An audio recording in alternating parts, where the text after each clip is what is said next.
আসসালামু আলাইকুম বন্ধুরা, আপনারা সবাই কেমন আছেন? আশা করছি ভালো আছেন। আল্লাহর অশেষ রহমতে আমরাও খুব ভালো আছি। তো আজকে আমি দেখাবো বাড়িতে থেকে আমি যে অরিজিনাল একদম গম, সেই গমগুলো কিনে পরে ভাঙাই আনছিলাম। কারণ আমরা ঢাকাতে থাকি, বাড়িতে যখন গেছিলাম তখন আমি এই গমগুলো ভাঙাই আনছিলাম, সে গমের ময়দার রুটি। তো দেখুন আমি গমের ময়দার রুটি কীভাবে বানাই। আর রুটি তো কম বেশি সবাই বানাইতে পারে, আমি অত ভালো করে বানাইতে পারি না। তো দেখতে থাকুন, আমার সঙ্গেই থাকুন আর দেখুন কি কি রান্না করি রুটি দিয়ে খাওয়ার জন্য। তো আমি এখানে পাটা নিয়ে নিছি, কারণ বেলান ফিরা আছে, তবে ওইটা পিছলে যায়। পিছলে যাওয়ার কারণ নিচে যে টাইস, এই জন্য পিছলে যায় ফিরাটা, জন্য বানায় অতটা ভালো হয় না, বারবার পিছলে যায়। এই জন্য আমি এখানে পাটা নিয়ে নিছি, পাটাটা সরে না, সুন্দর হয় রুটিটা বেলা।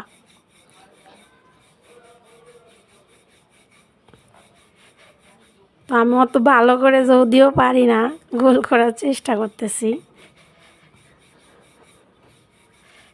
কিছু রুটি আমি বানায়ও রাখছি, আর এর আগেও আমি রুটি বানাইছিলাম এভাবেই।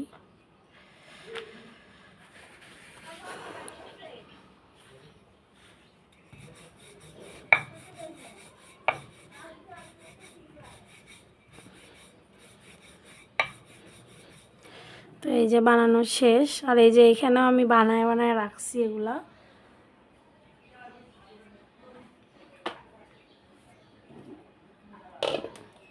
আর বেশি নাই, আর দুইটা গোল্লা আছে, তাইলেই শেষ।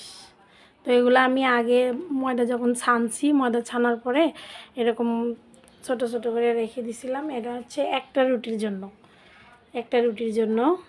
তো এইভাবে আমি এখন রুটিগুলো বানানো শেষ করব, দেখতে থাকুন।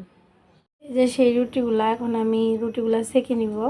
আর এখানে আমি কড়াই উঠাই দিছি, আমার এই কড়াইতেই রুটি ভাজা খুব ভালো হয়, তার মতন হয়ে গেছে এটা পুরোপুরি। তো এই কড়াইতে আমি রুটিগুলো এখন ভেজে নেব একটা একটা করে, দেখতে থাকুন। তো এই যে কড়াই এখন তেতে গেছে, এখন আমি এইখানে দিয়ে দেবো। কড়াই গরম হয়ে গেছে, এখন আমি রুটিগুলো দিয়ে দিলাম। অনেকক্ষণ বানায় রাখছিলাম, এই জন্য কীরকম জানি একটু হয়ে গেছে।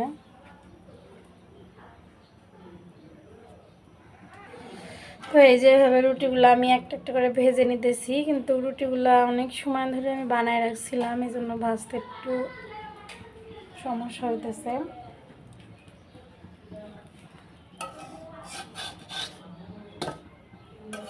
এই যে আর কড়াই তো ভালোভাবে তো সুন্দর হইতেছে না,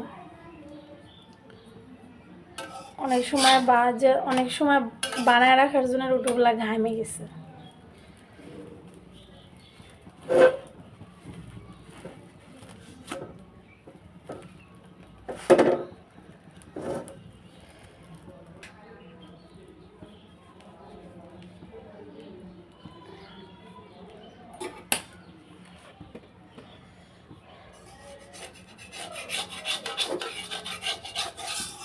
রুটিগুলো অনেক সময় বানায় রাখার কারণে, রুটিগুলো ঘামার কারণে তো সমস্যা হচ্ছে ভাজতে।